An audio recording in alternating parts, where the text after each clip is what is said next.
Hashtag Back on Track competition. This is a competition that Gold Circle are running.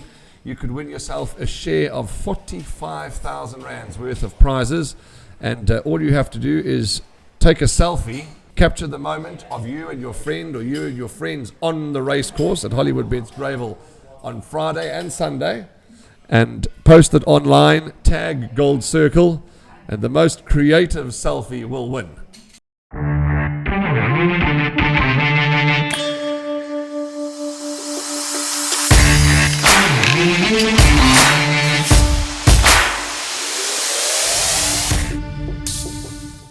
Welcome to another edition of In the Box Seat with myself, Warren Lenferner, my good friend and co-host on my left, Andrew Harrison, and we have another very special guest in studio, or in the clubhouse, I should say, with us today, and that's Monty Mariemuthoo from Monty Racing Syndicate, a passionate horse racing man, a wonderful man, a friend of racing and a friend of ours, and we welcome him to the In the Box Seat podcast today. Monty, how are you? Yeah, good, thanks, Warren. Lovely to be here. As I was telling Andrew, I've heard of the podcast. I haven't watched it before, but our kids know a bit about it. So he's a tweeter. Is he a tweeter? He's a tweeter. Yeah. There was talking of tweeters, and we don't want to send a negative message, but gosh, I read a tweet yesterday from somebody. It was the most ghastly tweet ever, and I just thought, why on earth would you want to tweet such negativity and such hatred speech? It's ghastly. But anyway, but you're a good tweeter, I suppose. Yeah, definitely. Okay, keeping everything positive. Very Warren. good. We've got enough negative happening, so we might as well just keep it positive. Positive, good man. Yeah. And how are you, Bushy? I see you had a fight with a weed eater again. Oh man, Jesus, yeah, man, it's my last haircut ever. Why? Because you're retiring. I'm retiring, so you think you're going to do what I like. You think your wife's going to allow you to stay home retired with bushy hair and a bushy face? Well, hopefully if I grow enough, she won't see me anymore. You hide behind the hair. I hide behind my hair, yeah. We're going to have fun today. We're going to talk to Monty. We're going to obviously chat with Andrew and just find out more about the syndicate and what makes Monty tick. So let's start with the stock standard question that I ask everybody. Let's rewind the clock as far back as we can. How did you hear about this wonderful game or this wonderful sport of horse racing? Yeah, Warren, very interesting story. My mother, she's a big follower of racing, and her brother introduced her to racing, and she loved the racing. My dad wasn't working for a while, and my mother used to put food on the table by punting. Jeez. And she taught me racing. I took my first PA when I was 10. And you know you catch your first bet always. That's what gets you stuck. So caught my first PA. And then I used to go to the library at school, look at the newspaper the next morning, always check the results, take a PA the day before. And so those days you just had radio commentary. Okay. Yeah. So that's how it started. Because of my mother, I got into racing. A wonderful story. I mean, most parents, obviously, they do everything for you.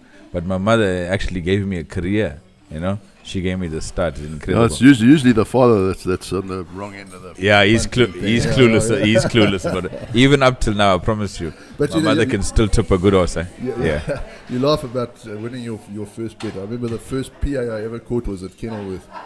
And we didn't used to... The results that the payouts didn't come out until the next morning in the newspaper. And I went down and bought the Sunday Times. It paid R2.50. Yeah. But R2.50 in 1923, when you took that bet, it was still a lot of money. Jeez, I was disappointed. I thought I'd cracked it. Yeah, I got a 25 rand PA. I got it twice. It was 50 rand.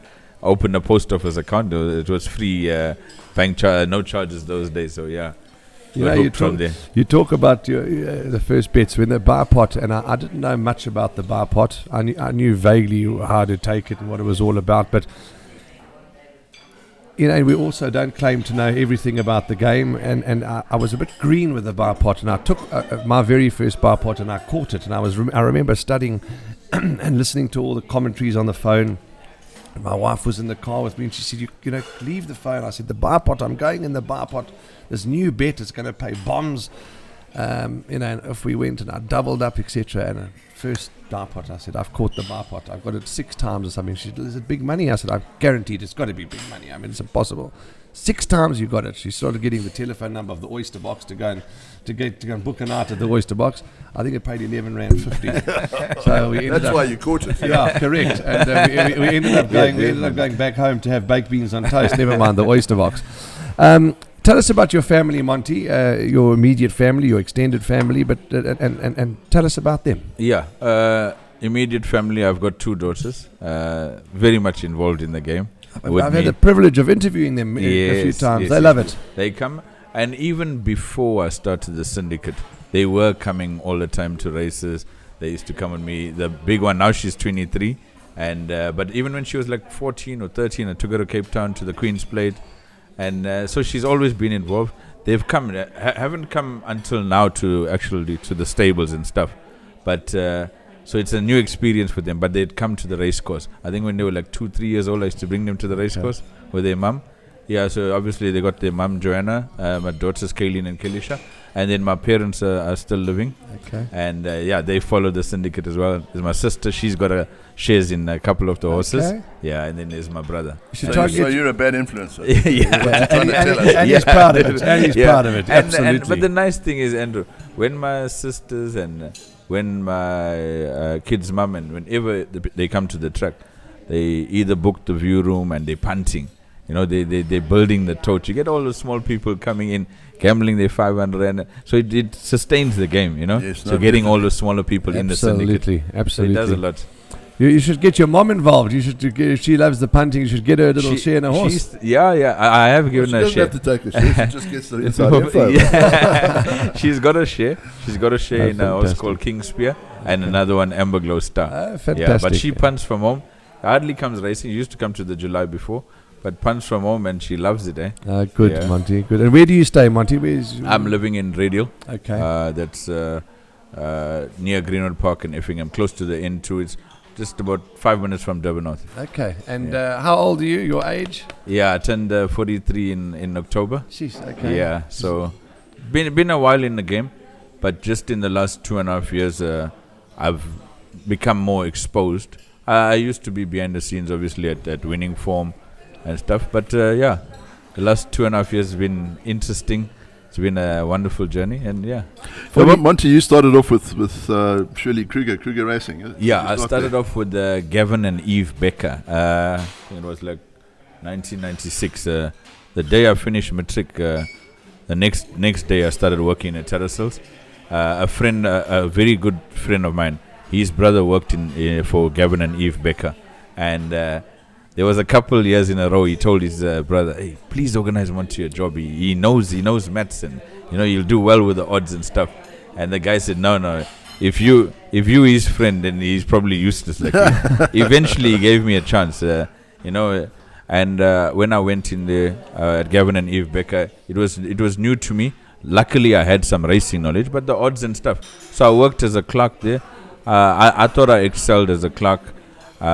Probably if I stayed on there, if Eve and all didn't sell up and go to Australia, probably I would have made it into a manager and stuff. But then I worked for Shirley Kruger thereafter and Dave Laverack. Yeah. They also went to Australia. Yes, they Chased also. them all the way. You chased them all to Australia, Monty. But I learnt a lot, Okay, Yeah. talking of Gavin and Eve Becker, I'm sure it's the same family. I'm sure I went to school with their son, and his name escapes me. Did they? I think they lived in a house in Durban North, Yeah, in up Durban Stirling Crescent, I think. I think in Durban, they Durban did, North, they did live in Durban North. Yeah, it's Clyde Becker who worked for Hollywood. Yes. Yeah, that I think Gavin's his brother. I'm sure it's the Yeah. same family. Yeah. I went to school a long time ago. But very good people. Yes, I yes. learnt a lot there. You'll never believe it. What a strange story. There's a guy that came punting there probably 1996. I became friends with him, and he owns about 7 horses with me. 25 years later, and we're still friends. And he supported me in such a big way with my syndicate, Dave Governor. So he told me, go for it. I'll support you. He took nearly 50% in every horse that I bought. Fantastic. That's Yeah. good. Okay. Talking about the syndicate, and just before we talk about the syndicate, talking about age, 43, Monty. I'm 43 this month. How old are you? Have you hit 83 yet? Well, I'm cracking 97 soon. I'll find out next month. Yes, you're out, but we're not going to let you go properly just yet. Don't worry, this podcast is not going on without you. I haven't discussed it with you yet, but don't think you're getting off completely scot-free. But I don't want it free anymore. I want to get paid. To wonder you hear that, but you got to pay next year. He's retiring now. When he comes onto the podcast, he's going to send us an invoice for a couple of $100 rand. Warren earns 200,000 a month, so Yes, yes. I'll pay you. Okay. I'll pay you. Yeah, 200,000 rand a month, and he woke up and his coffee was ice cold. Let's talk about the syndicate, the Monty Racing Syndicate. It's your birthday in January, isn't it? Yeah. Tell us about the syndicate. How does it work? And more importantly, how can people get involved? And who can get involved? Is it open to anybody? I'll tell you how I came up with the idea, Warren. When I was at Winning Form, I spent a lot of my years at Winning Form. I learnt a lot there. And I used to just play around at the sales, go to the sales. I used to pick a couple of horses and estimate the price that I would pay and then follow the horses. And then I used to speak to Clinton Binder a couple of times. I told him, hey, I like this horse. I'd love you to buy this. And even the guys that were working for Hollywood as the racing manager and stuff, I told them, hey, I gave them some suggestions. I'd love you to buy this horse for Hollywood. But obviously nothing came of it. But then I realized, and I used to follow those horses, a lot of them were actually doing well. And it was all raced horses that I would advise. And then if it was one or two, it would have been a fluke. Then I realized, no, probably 15, 20, 25. It's too many to be a fluke. So I thought maybe I can make it on this side of the game. And so then I decided to open my own syndicate. It was going to be hard to get support because I hadn't really made a name for myself. But as I said, Dave Govender, he told me, I definitely support you because I know you from Springfield Park days when you was a clerk, and I know you love the game, and I have all the faith in you. And then I got Tombola. Bought her for 45k, sent her up to Grand Maroon to Joburg, and second time out, so she ran within 4 weeks. She ran on a Tuesday, she ran in a sprint, she ran badly. I thought, I'm never going to make it in this game. Grand Maroon phones me the next morning, he says to me, she's ready for Saturday. I've got her in on Saturday, she'll shit in a mile. And I said, I don't know what this guy is talking. I cannot believe it. I'm so embarrassed that we got beaten 12 lengths first time out. And 4 days later, Randall Simons was supposed to ride her. He got injured, he stood down. Chase Mojan rode her, and she shit in. She won by 2.5 lengths in Joburg. And so that's when I started to believe, hey, I can do that. Second horse was like futuristic dame. Bought her, she won first time in Durban for me, just after the COVID break. So then the syndicate was born there. Tombola was a major catalyst for it.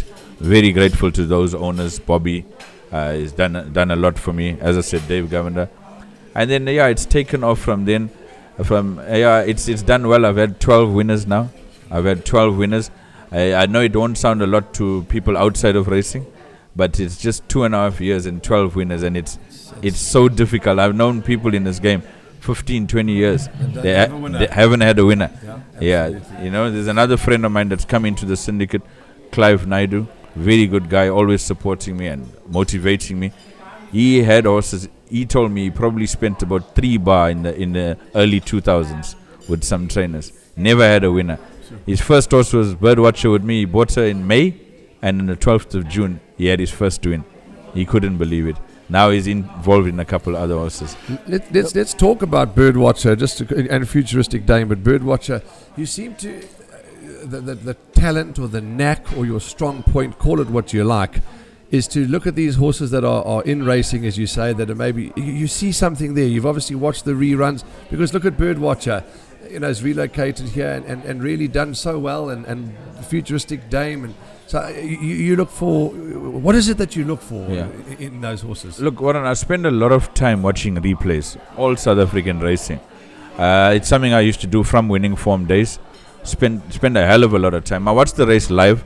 Obviously, the first time when I watch the race live, I'm only watching one horse. That's my horse.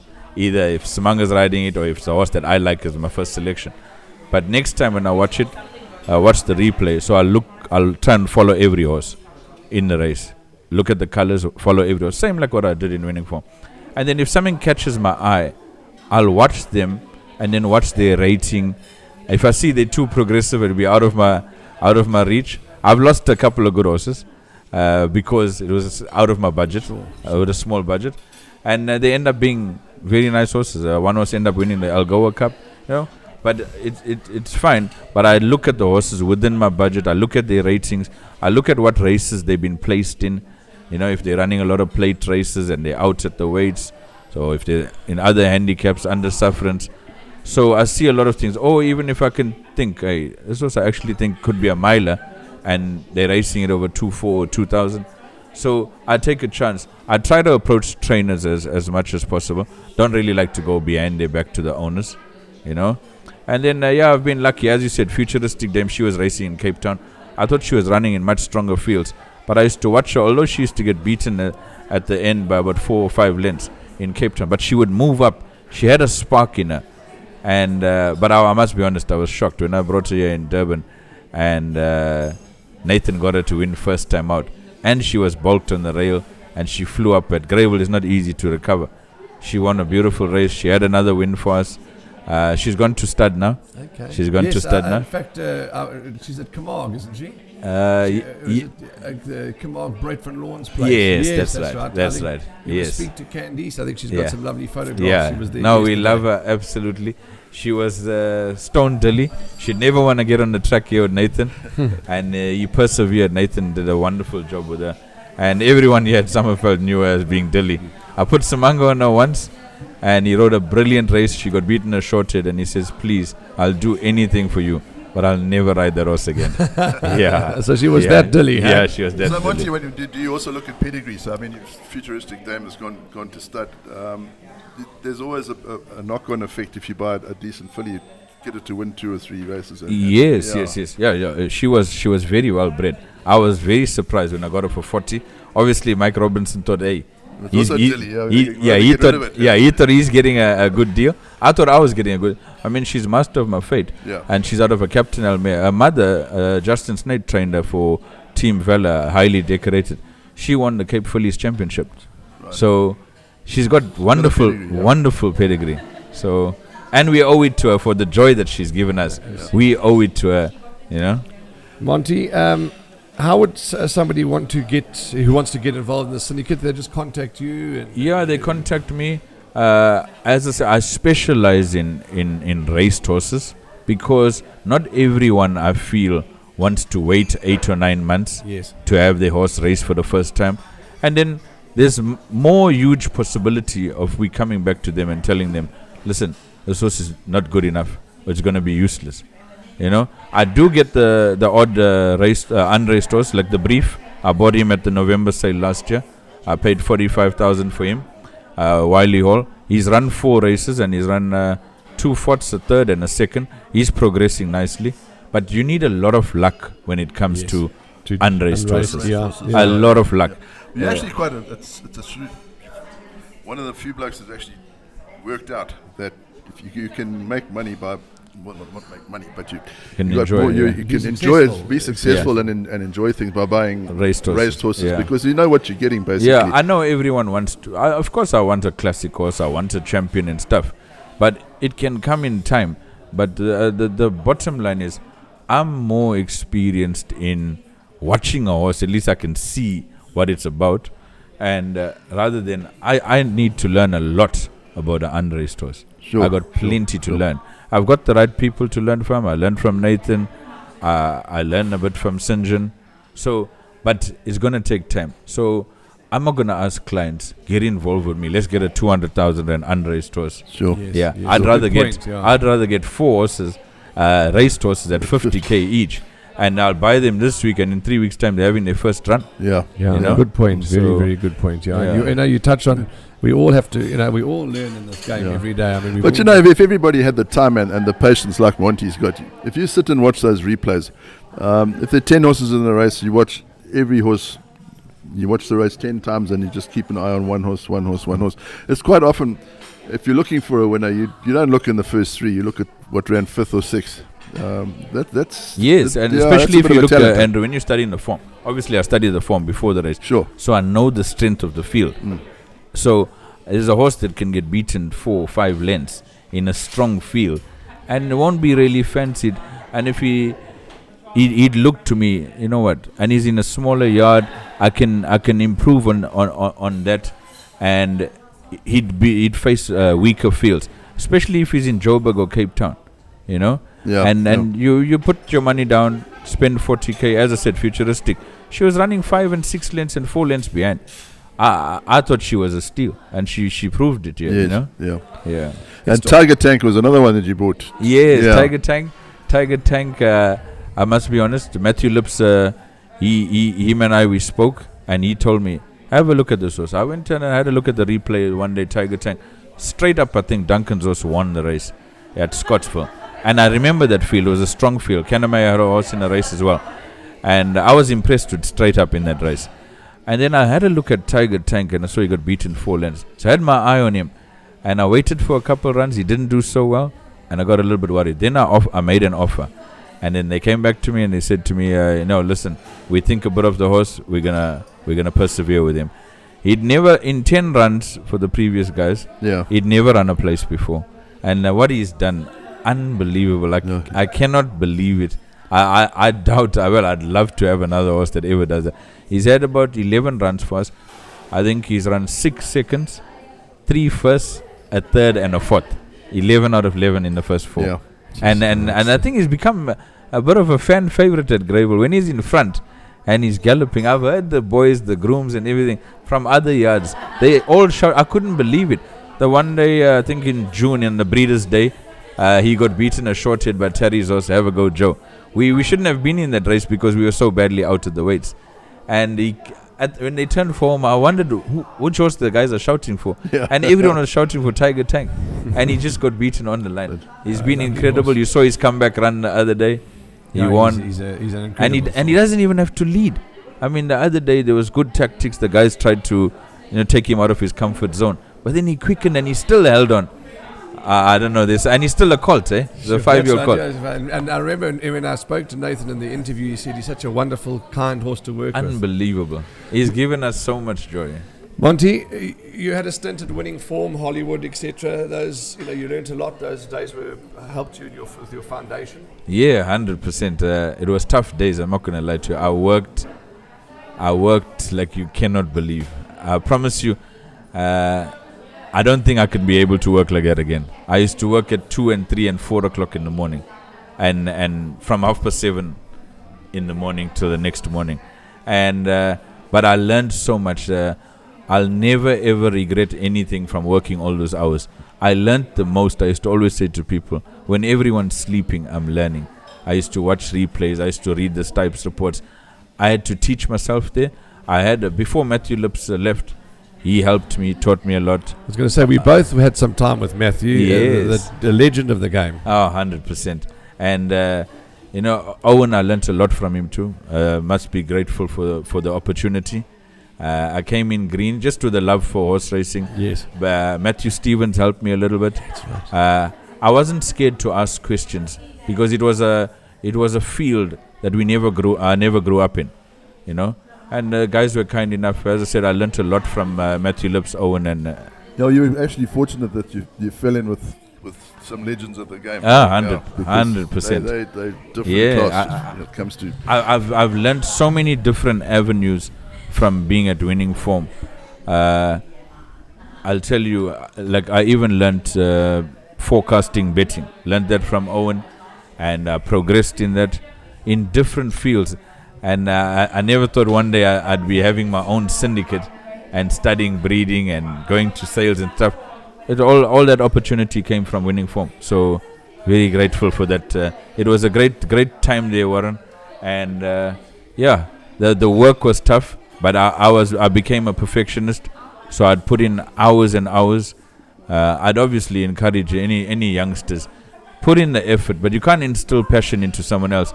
But I think, Andrew, knowing our youngsters today, you can't instill hard work into them either. No, they want everything for free. Yes, unbelievable. Monty, one of your responsibilities is jockey agent to Smanga Khumalo. How's that? How guaranteed you enjoy it? I mean, you must love every second of it. Tell us a bit more about that. Yeah, close second to being hard work as well. Smanga, I got to keep a good eye on him. Yeah, but again, I get good support from his wife, a friend of ours, Clive. But Smanga is a wonderful guy to work for. So I think the most important thing, he's got good morals and values, cultures, and he buys into what I believe in, which is loyalty. It's it's another avenue. No one's taught me how to be an agent. I had a little bit of help from Muzi because he used to do a little bit of his own rides, but I was just thrown out in the deep end and had to learn along the way. Some trainers were kind enough to help me and teach me. Alec Led taught me some stuff, but still I'm still learning. But there's a lot of I'm not gonna lie to you. There's a lot of luck involved there as well. I've been fortunate. Smunga's a top jockey. When we came together, we were both down psychologically because we'd worked for big players of the industry. Smunga had finished his stint with Sean Terry. I finished my stint with Owen, and we didn't know where our paths were going to take us.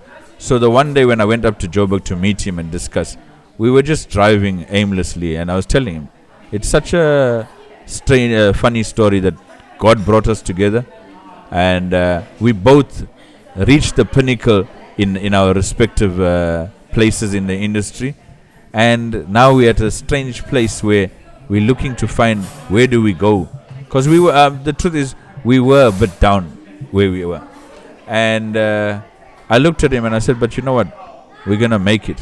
You just have to trust me, and you just have to go with what I say, and we'll get there. And then the first year he finished third in the championship. It was COVID hit, but third in the championship. The second year he finished third again, and this year he's second at the moment. We had our first grade 1 win on the last day of the season. We waited 2 years. I thought he wasn't keeping a track on that, because all his other agents, they had lots of grade 1 wins before that. Obviously, it was a different time. Sean Terry had brilliant horses at the time. So I was just battling my way. And then we had grade 1 success, Jet Dark, and I was shocked when Smunga said to me in the parading that day, hey, it's our first grade 1. I thought he wasn't watching, and I was feeling it all the time. When am I going to give the guy? Did you find Smunga, or Smunga find you? Yeah, I think we found each other. It's a strange thing. I was going to do Muzi's rides for the new season, and he didn't depart with his other agent. So he said to me, why don't you try doing Smunga's rides? So I phoned Smunga, made the effort. I went up to Joburg. I packed my bags the one day, and I said to Smunga, I knocked on his door and I said, I'm here to stay here for 2 weeks. We're going to go to track. And getting Smunga to track was the best thing I did. So we went and made the effort. We went, and then I started to build a relationship with the trainers, and we took things from there. But we have great respect for each other. There's a lot of honesty and trust and loyalty between us. But yeah. Who found Jet Dark? Did you get that ride? Yes. Or was it you? Yes. Okay, I got that ride thanks to Justin and Jonathan, and obviously Mr. Johnson. They I must be honest, they liked Smunga a lot. It made it much easier. Justin and his family and Mr. Johnson. Let's be honest. It's not brown nosing. It's just being happy and good. Let's talk about Smunga. Let's be honest. What's not to like about him? You know, I'm so sick and tired, as you are and as Andrew is, of hearing what there is to not like about people and their faults and failings. I don't want to hear about that. Yeah. I want to hear about the good people and the good things. And what's not to like about Smunga? He's just friendly. He talks to the public. He's brilliant behind the camera. He is just a likable human being. What a man. Yeah. I'll tell you something, Warren. If there was well, we all got a weaknesses and we got a bad side. But if there was a horrible side to Smunga, I wouldn't really be around him. If people that know me really well will know me, I might say hi to someone if they got devious ways. But I'm a pretty straightforward person. I believe a lot in honesty and loyalty. So not everyone's my friend, but you can be my acquaintance. I'll speak to you. But Smunga, I've only got good things to say about him. Not because I work with him, but because in terms of the horse racing industry, he's a wonderful human being. He doesn't put pressure on me. He understands. I mean, the guy's taught me things like he said to me, when he used to travel here to KZN, and I used to tell him, hey, I can't get too many rides, and you know they've put some lesser jockeys ahead of you. And he says, but you must understand something. We're not doing work in KZN, so we're not entitled to get those rides. I'll tell you what, he thinks of others way before himself. So that explains him in a nutshell. He's got wonderful characteristics. There's no devious side to him. No devious side to him. I promise you, the guy lives in my house when he comes to Durban. I live in his house. We've spent hours and hours. Strange story, when I met Smanga, he wasn't someone that would talk like what you see today. He was very reserved person. The first time I fetched him at King Shaka to take him to Maritzburg, he jumped into the car. He knew me from Winning Form. He used to be sponsored by Winning Form. He jumped into the car. He said, how's it, Mons? I said, okay. He put his seat down. He puts his glasses on and he slept the whole way to Maritzburg. And I thought the whole way, I'm someone that talks a lot. How am I going to build a relationship with a guy that said 2 words to me all the way there? Back to King Shaka after we had a winner of the day, hardly said anything. And when I rocked up and I kept going to his house, now he's comfortable. He's now, even Sinjan Gray said, he's become much of a people's person. He's a talker. He's expressing himself, Yes. which is wonderful to see. I would like to think that I've contributed major in that way. I've introduced him to a couple of my friends, not for punting or anything like that, but and very good guys, that he's shocked that those guys appreciate him and respect him. As you would know, why Samanga's got such a wonderful relationship with you, because you have a great respect for what he does, but you have even more respect for him as a person. And you've seen the reciprocation, how he deals with you. Wonderful Yeah. human being. I absolutely adore wonderful. him. And so Yeah. does my wife. We all adore him. We give him a big squeeze when you see him. He's a Yes. lovely human being. Alec Led's been given him good support. Huge, Yes. yeah. Alec Led has been unbelievable. Aside from teaching me a whole lot of things, Alec Led, that's why, doesn't matter who it is, if Alec Led wants us to ride a horse, and he always gets worried because we ride it for a couple of the bigger yards, and I said to him, Alec, don't get worried. We'll ride your horse, and I'll make sure Smanga continues to stay loyal. Alec Led kept looking for us and giving us rides when no one wanted. When Smanga returned after the injury and when we got back together, it was really difficult. I'm not going to lie to you. The first 2 or 3 weeks, I could hardly get even one ride. Our first ride, I think, was a chance ride. Yeah. So we battled there. But Alec Led has been an absolute soldier to us. And Samanga's produced for him. They make a great team. But what I like the most about Alec Led and Smanga as a team, Alec has the utmost respect for Samanga's ability. And Smanga absolutely loves working for Alec. Because the man, he just treats you as a proper human being. You never find a more laid-back trainer than that. Yeah, no, Alec is a legend, absolute legend. Eh? Monty, you're back to the syndicate. How do you select your trainers? I mean, because you've got horses in different provinces with different trainers. How do you do it? I must be honest. I like a trainer who's not shy to race the horses. Remember, I'm buying second-hand horses. Yes. And my patrons need to see their horses run as often as possible. To earn the money, you got to give them a chance to earn money, but more so they can come and see their horses run as often as possible.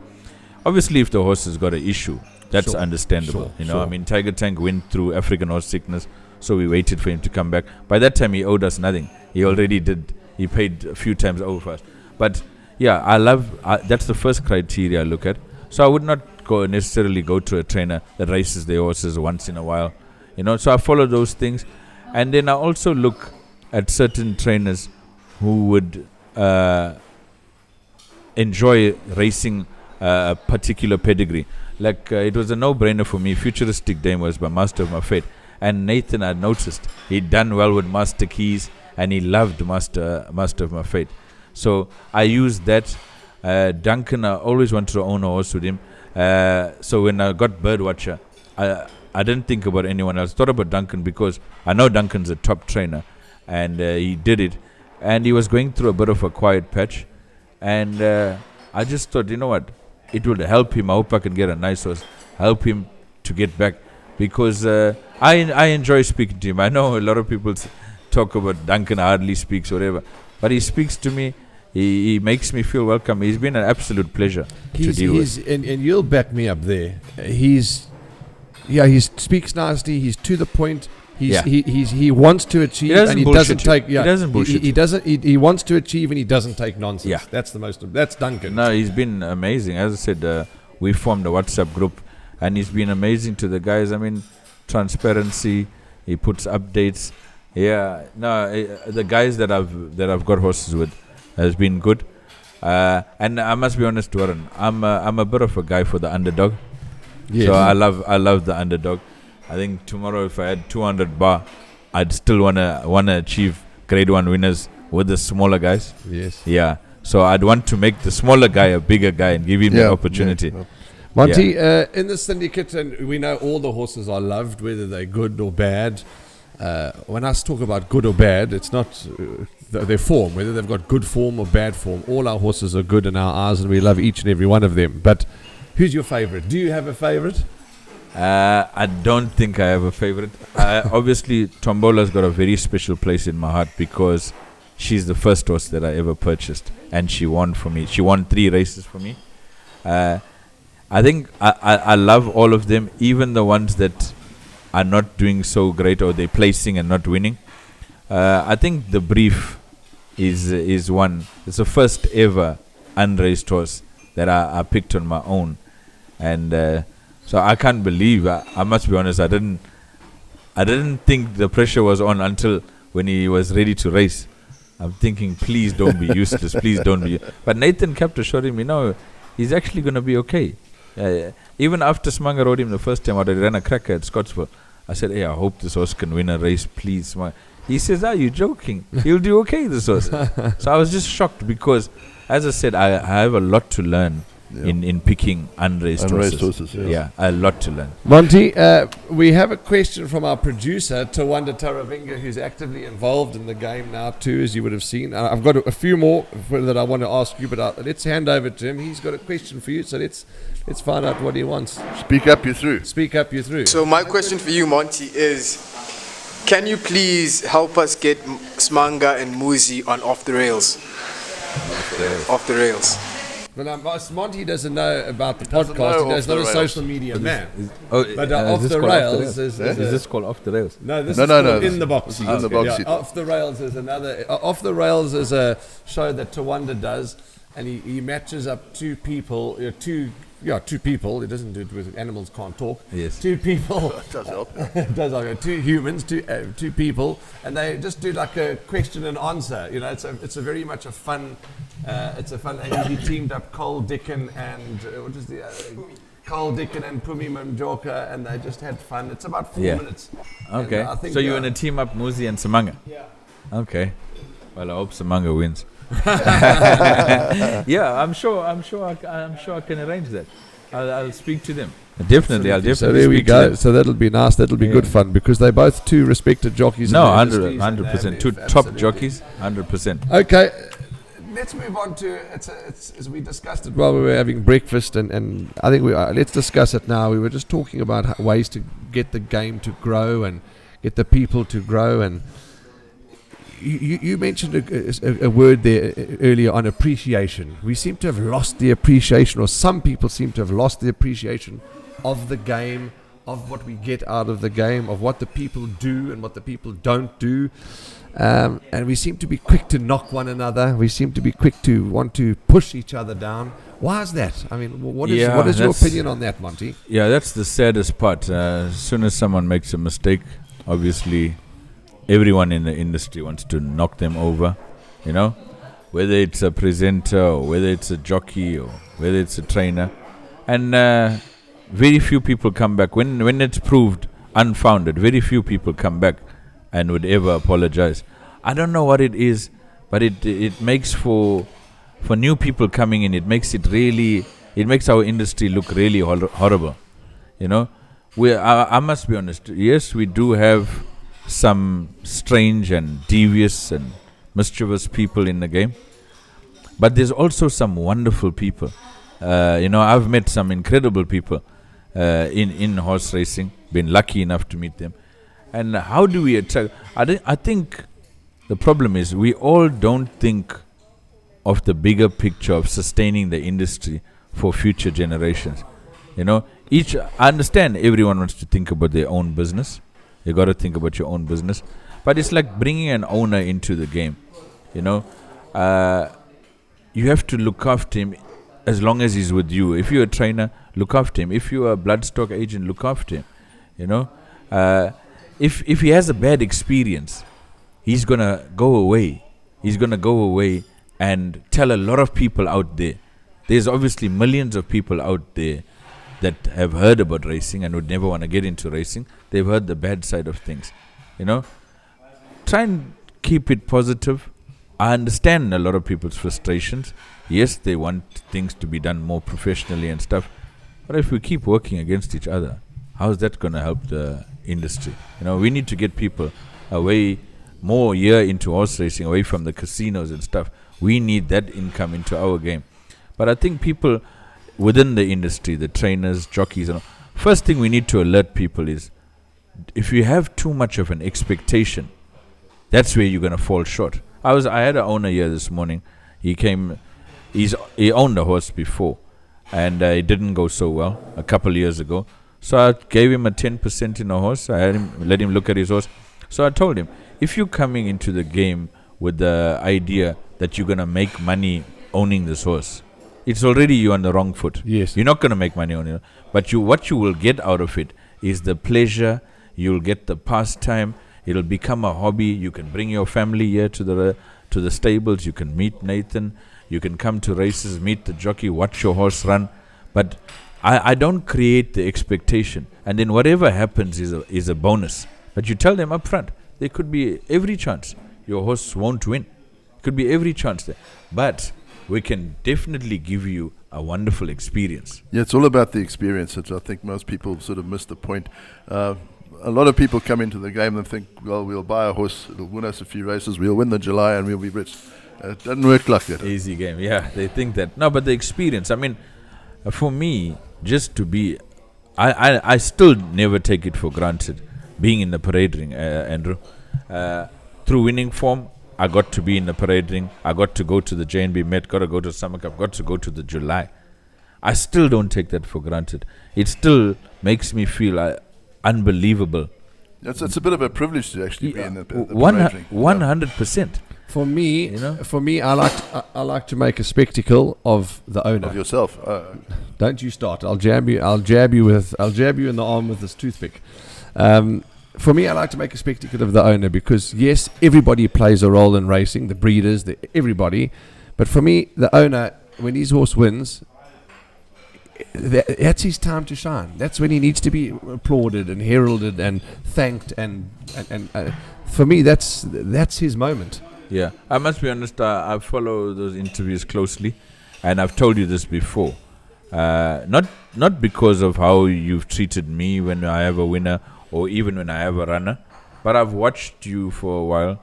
I definitely think the presenting is or the post-race interview is your strongest point.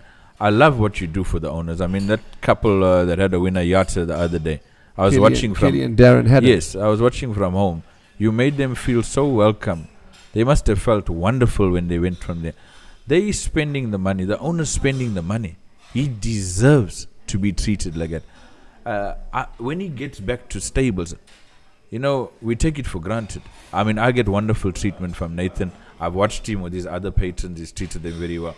Even the guys that got 20% shares have come in other horses. They come in the morning and I see he gives them the same special attention. But we can't take it for granted. I promise you, there's other trainers that have gone. You can go to their stable. You can own a horse with them. And if you own a 20% or 10%, they don't give you the same top treatment that you'd get. So I'm saying to you, the way you treat the owners is wonderful. And not just the winning owners. I've watched you with the other owners. When you're not presenting or when you're not doing the post-race interview, you're appreciating them. Remember, none of us would be here without the punter and without the owner. Yeah. Tell me something. How much did Warren pay you to say that? No, I haven't paid him yet. Yeah. Talking about punters, it's very good. Talking about punters, are you a man that likes to have a little bet? Do you have a PA now and again? Or? No, I used to bet. Probably spent too much time around Matthew Lips, and I stopped betting probably about 7-8 years ago. hardly ever bet. Hardly ever. But I mean, not against it or no, not at all. Not at all. There's definitely a place for the punter. Yes. They need to be taken care of very well. But punting sometimes can actually cloud your judgment. Oh, definitely. Yes. Definitely. Yes. And I'll tell you what, Andrew, more so in the last 3 years when I've been doing Sumanga's rides and Muzi's rides, I can't have a bet because when I'm on course, I'm actually working. When if you see, very few agents are on course as much as me, whether it's Joburg, whether it's Durban. I get to the course, I'm there to support my jockey, I'm there to listen to what's the instructions from the trainer, I'm there to watch whether he carries out the instructions, and then to get the feedback from my jockey. Now, I feel you can't punt if your head is not thoroughly on it. Sure. You cannot work and punt. So, no interest from my side in terms of the punting. And for me, it's an absolutely professional environment. I don't also punt because I don't want the trainers to think that I'm a punter and looking for information. I think a lot of the trainers, they respect me because they saw I've never asked them ever. There's not a trainer. There's not a trainer that will ever tell you that I've asked them ever if the horse can win or whatever. Even for my horses, I asked them in the WhatsApp group, what do they think of the chances? And that's where it ends. Yeah. That's a good way to go. That's a good way to go, absolutely. Now, I want to just iron out as we get into the closing stages. We're in the final 100, boys. And drink. It's a very relaxed environment. Wonder water. That's your bottle, yes. Don't take mine. Well, you spit in yours. Tell us, set us straight, because once or twice you've missed due to other commitments, your horse is winning and your family have been there. And one or two of the ladies have whispered in my ears, and the ladies are there with us today. They're enjoying their breakfast at the Summerfeld Clubhouse. That Dad says now maybe he shouldn't come because when he doesn't come, they win. Tell me that you haven't adopted that attitude, because I'll be very disappointed. We want you at the races. No. Yeah, Matthew Lips always tells me, stay away when Tiger Tank's running. Yeah, but I've never been there when Tiger Tank's won. I've been there when he's got beaten short heads and stuff. I think that's just a coincidence. Yes. No, but I love coming. Even if I have a horse that's 100-1 in the betting, and I have to drive to Maritzburg, and it's got absolutely no chance on paper, I'd still be there to support my horse, support my jockey, support my trainer. It's more, I don't know how to say this. It was never a dream to own a syndicate. I'm not going to lie to you. I didn't know anything about it 25 years ago or 30 years ago. But I'm just absolutely grateful and appreciative to what's happened for me. I'll never take it for granted. As Andrew said, being in the parade ring is an absolute privilege for me. I will never ever take it for granted. Being there to see your horse, to take a photo with your jockey, to listen to what your trainer has to say, and to get involved. How can you worry about whether your horse has got a chance or not when you get that opportunity to represent people and be there? As you say, it's that whole experience that counts. Yeah. Monty, how do you actually run the syndicate? I mean, how do you keep tabs on everything? My daughter assists me. I've got obviously files open for all my horses. Know exactly who's got how many percent shares. The minimum share is 10% to get involved in, and keeping tabs. I've got WhatsApp groups. I've started with all my trainers, and then I get up here to Summerfeld minimum once a week, sometimes twice a week. When there's Scottsville racing, I try to get to Ashburton, or if I stay over at Scottsville, get to Ashburton to see Birdwatcher. Tombola's across the road from Nathan, so it's okay. I liaise. I got a horse in a couple of horses in PE now with Gavin Smith. So you do all the billing as well? Yes, I do all the billing. So I'll receive the bill from the trainer, and then bill my clients, and obviously vet bills and everything. So pretty hands-on, but it's straightforward, and always learning new things and trying to get more horses in, but without rushing.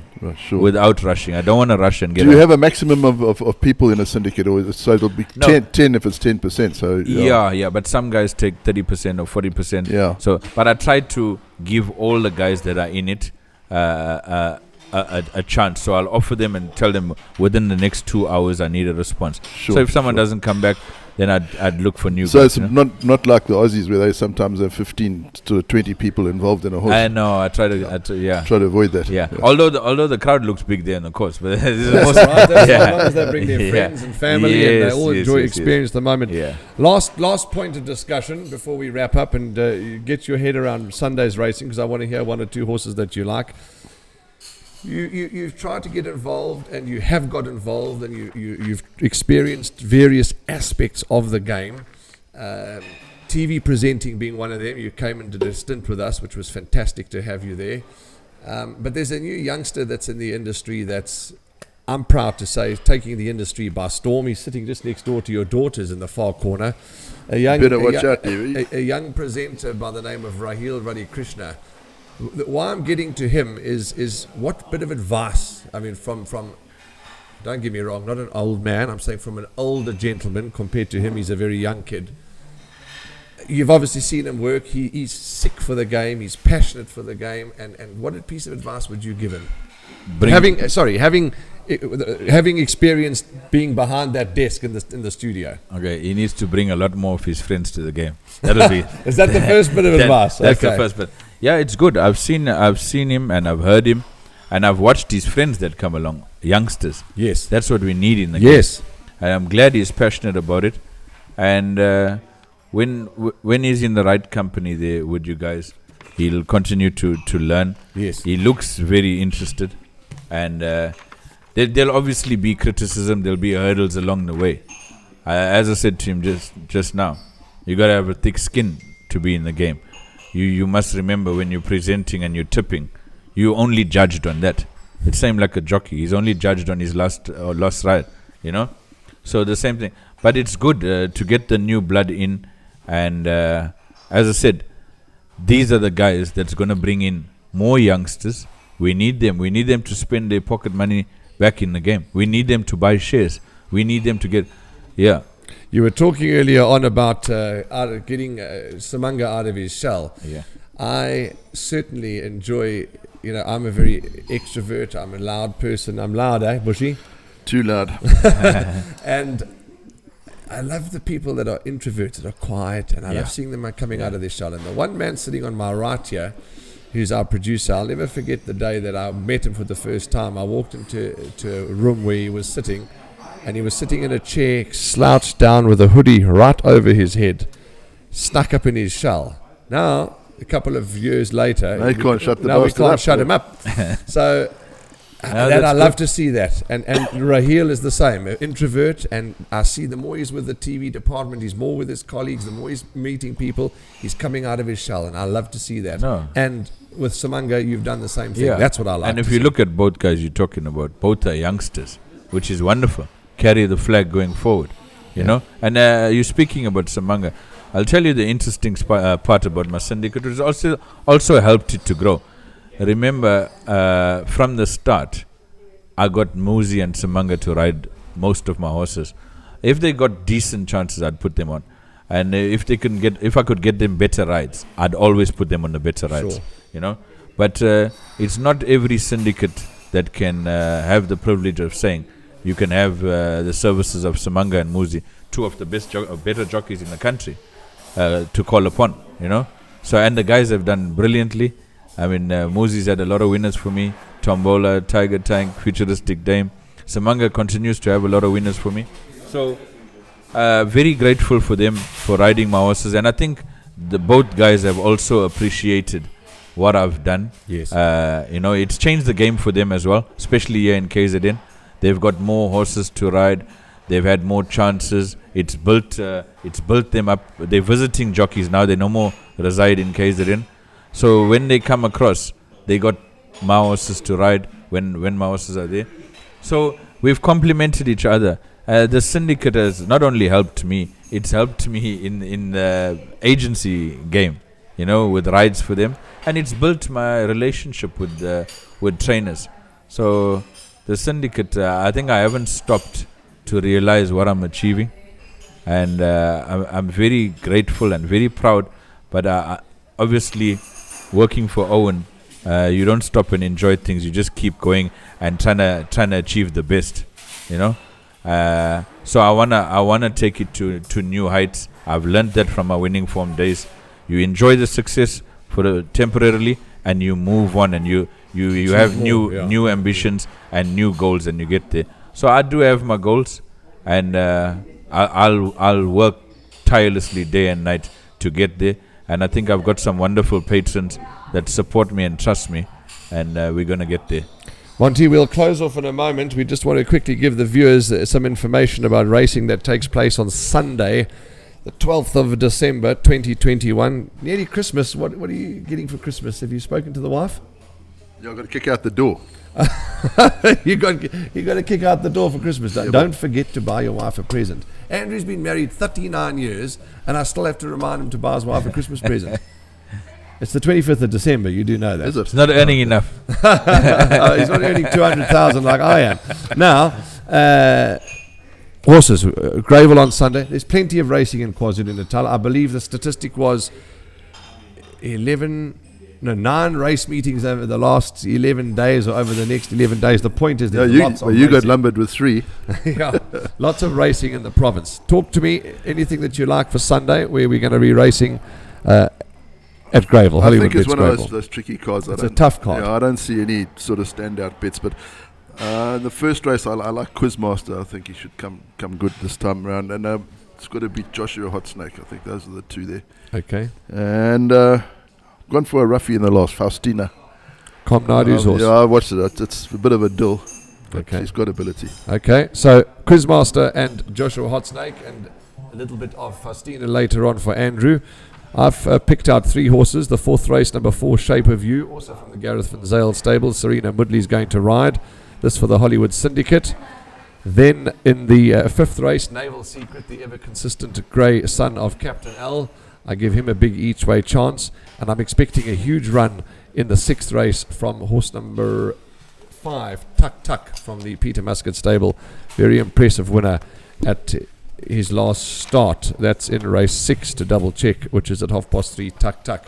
So those are the horses that we have earmarked for you to follow or to include in your bets on Sunday. And just to quickly tell you about the hashtag Back on Track competition. This is a competition that Gold Circle are running. You could win yourself a share of 45,000 rands worth of prizes, and all you have to do is take a selfie. You know what a selfie is, don't you? No, my arm's not long enough. It's called a selfie stick. Yeah, it's a selfie stick. So take a selfie to win. Capture the moment of you and your friend, or you and your friends on the race course at Hollywood Bets Gravel on Friday and Sunday, and post it online. Tag Gold Circle, and the most creative selfie will win. So the hashtag Back on Track selfie competition. More information on our Facebook page. Yeah, we must also point out that the picnic sites at Scottsville are open again. Yes. So, yeah. Picnic sites at Scottsville. It's a good Hollywood place at to race. Scottsville open. It is a good place under those trees. Beautiful, beautiful facility. Trees, one tree. Well, it's one big tree. Okay. You see what I mean, Monty? It doesn't stop. You're You've like gotta an old be hen, man. specific, man. You're like an old hen. Pick tree. Do you think that anyone minds if it's one tree, 2 trees? It's shaded area. Yeah, well, you said trees, and there's only one tree. So you can't all go. But there's under one tree. okay, but there's many leaves on that one tree. Okay, I didn't count. You know I'm only having fun with you. You're a champion, you know that. Right. Monty, all that's left is to wish you well and to thank you for your time and your family's time to be here today, and for all your love and passion for horse racing and your support of us, and it's just absolutely brilliant. Long may the dream continue, and if there's anything that we can do as Gold Circle or as Andrew and I as the in the Box Seat podcast that we can do to help, please let us know, and we wish you all the very best.